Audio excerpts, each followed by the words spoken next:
Praise the lord. ఈరోజు దేవుని వాగ్దానము, నీ ముందర నడుచువాడు యెహోవా, ఆయన నీకు తోడయుండును, ఆయన నిన్ను విడువడు, నిన్ను ఎడబాయడు. ద్వితీయోపదేశ కాండము 31వ అధ్యాయము 8వ వచనము. సహోదరి సహోదరులారా, యెహోవా దృష్టి నీతిమంతుల మీదనున్నది, ఆయన చెవులు వారి మొరలకు ఒగ్గి ఉన్నవి. దుష్క్రియలు చేయు వారి జ్ఞాపకమును భూమి మీద నుండి కొట్టివేయుటకై యెహోవా సన్నిధి వారికి విరోధముగానున్నది. నీతిమంతులు మొరపెట్టగా యెహోవా ఆలకించును, వారి శ్రమలన్నిటిలో నుండి వారిని విడిపించును. విరిగిన హృదయము గల వారికి యెహోవా ఆసన్నుడు, నలిగిన మనస్సు గల వారిని ఆయన రక్షించును. భక్తుడు ఈ విధంగా అంటున్నాడు, యెహోవా, నేను కంఠధ్వని ఎత్తి నిన్ను ప్రార్థించినప్పుడు నా మనవి ఆలకింపుము, కరుణతో నాకు ఉత్తరమిమ్ము. నా సన్నిధి వెతకుడని నీవు సెలవీయగా, యెహోవా, నీ సన్నిధి నేను వెతికేదనని నా హృదయము నీతో అనెను. నీ ముఖమును నాకు దాచకుము, కోపము చేత నీ సేవకుని తోలివేయకుము. నా సహాయుడవు నీవే, రక్షణకర్తవగు నా దేవా, నన్ను దిగనాడకుము, నన్ను విడవకుము. నా తల్లిదండ్రులు నన్ను విడిచినను యెహోవా నన్ను చేరదీయును అని. ప్రియులారా, ధనాపేక్ష లేనివారై మీకు కలిగిన వాటితో తృప్తి పొంది ఉండుడి. నిన్ను ఏమాత్రమును విడువను, నిన్ను ఎన్నడును ఎడబాయను అని ఆయనే చెప్పెను గదా. కాబట్టి ప్రభు నాకు సహాయుడు, నేను భయపడను, నరమాత్రుడు నాకేమి చేయగలడు అని మంచి ధైర్యముతో చెప్పగల వారమై ఉన్నాము. దేవుడు యెహోషువతో ఈ విధంగా అంటున్నాడు, నీవు బ్రతుకు దినములన్నిటను ఏ మనుష్యుడును నీ ఎదుట నిలవలేకయుండును. నేను మోషేకు తోడయుండునట్లు నీకును తోడయుందును. నిన్ను విడువను, నిన్ను ఎడబాయను. నిబ్బరము కలిగి ధైర్యముగా నుండుము. వారికిచ్చేదనని నేను వారి పితరులతో ప్రమాణము చేసిన ఈ దేశమును నిశ్చయముగా నీవు ఈ ప్రజల స్వాధీనము చేసేదవు. అయితే నీవు నిబ్బరము కలిగి జాగ్రత్త పడి బహుధైర్యముగా నుండి నా సేవకుడైన మోషే నీకు ఆజ్ఞాపించిన ధర్మశాస్త్రమంతటి చొప్పున చేయవలెను. నీవు నడుచు ప్రతి మార్గమున చక్కగా ప్రవర్తించినట్లు నీవు దాని నుండి కుడికి గాని ఎడమకు గాని తొలగకూడదు. ఈ ధర్మశాస్త్ర గ్రంథమును నీవు బోధింపక తప్పిపోకూడదు. దానిలో వ్రాయబడిన వాటన్నిటి ప్రకారం చేయుటకు నీవు జాగ్రత్త పడునట్లు దివారాత్రము దాన్ని ధ్యానించిన ఎడల నీ మార్గమును వర్ధిల్లజేసుకొని చక్కగా ప్రవర్తించెదవు. నేను నీకు ఆజ్ఞ ఇచ్చి ఉన్నాను గదా. నిబ్బరము కలిగి ధైర్యముగా నుండుము, దిగులు పడకుము, జడియకుము. నీవు నడుచు మార్గమంతటిలో నీ దేవుడైన యెహోవా నీకు తోడయుండును అని.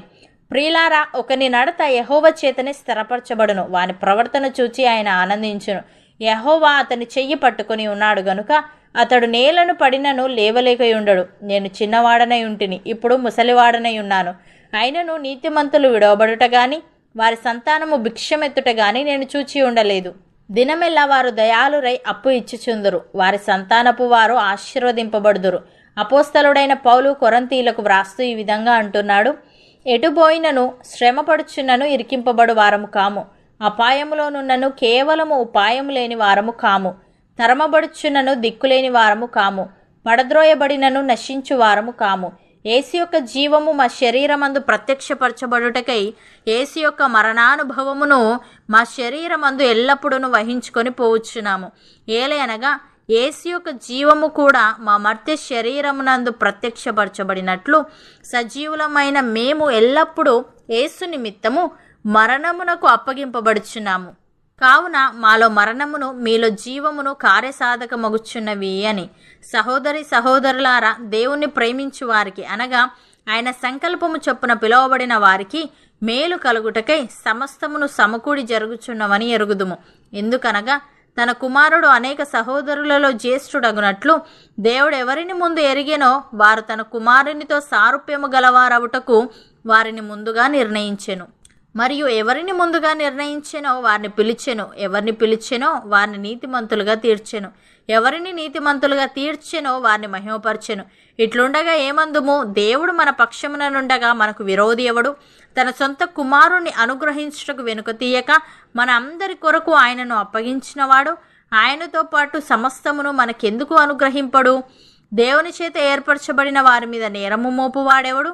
నీతిమంతులుగా తీర్చువాడు దేవుడే. శిక్ష విధించువాడెవడు? చనిపోయిన క్రీస్తు యేసే. అంతేకాదు, మృతులలో నుండి లేచిన వాడును, దేవుని కుడిపార్శ్వమున ఉన్నవాడును, మన కొరకు విజ్ఞాపనము కూడా చేయువాడును ఆయనే. అవును అన్నవారు నాతో పాటు ప్రార్థనలో ఏకీభవించండి. పరిశుద్ధుడా, ప్రేమగల తండ్రి, నీ దృష్టి నీతిమంతుల మీదనున్నదని, నీ చెవులు వారి మొరలకు ఒగ్గి ఉన్నవని, దుష్క్రియలు చేయు వారి జ్ఞాపకమును భూమి మీద నుండి కొట్టివేయుటకై నీ సన్నిధి వారికి విరోధముగానున్నదని వ్రాయబడి ఉంది. తండ్రి నీకు స్తోత్రములు. దేవా, మేము కంఠధ్వని ఎత్తి నీకు ప్రార్థించే వారముగా, నీ సన్నిధి వెతికే వారముగా ఉండుటకు సహాయము దయచేయమని, మేము నడుచు ప్రతి మార్గమున చక్కగా ప్రవర్తించినట్లు దాని నుండి కుడికి గాని ఎడమకు గాని తొలగకుండా ఉండుటకు కృపచూపమని, నీవే మా పక్షమున నుండి నీలో మమ్ములను స్థిరపరచమని యేసుక్రీస్తు నామమున ప్రార్థిస్తున్నాము తండ్రి. ఆమేన్.